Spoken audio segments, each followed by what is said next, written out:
ഞാൻ കല്യാണ പ്രപ്പോസലായിട്ട് ചെല്ലുമ്പോൾ അവരുടെ ഡിമാൻഡ് എന്ന് വെച്ചാൽ ഒരു അധ്യാപകന് മാത്രമേ കല്യാണം കഴിച്ചു കൊടുക്കത്തുള്ളൂ എന്ന രീതിയിൽ എൻ്റെ പ്രപ്പോസൽ അവിടെ എടുത്തില്ല.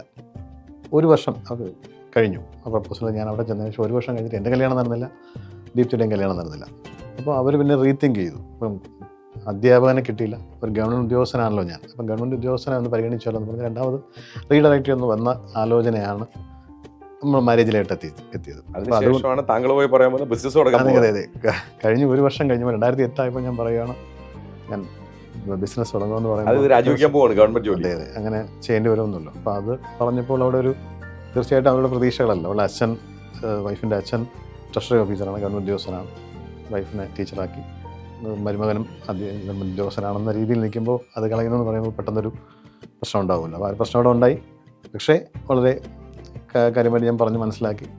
അപ്പം ഇപ്പോൾ നമുക്ക് ബിസിനസ് തുടങ്ങാനും വൈഫിൻ്റെ കുറച്ച് ഗോൾഡൊക്കെ നമ്മൾ കൊണ്ടുപോയി സപ്പോർട്ടീവായിരുന്നു. ലാസ്റ്റ് നമ്മൾ കൺവിൻസ് ചെയ്ത് എടുക്കുകയാണ് ഉണ്ടായത്.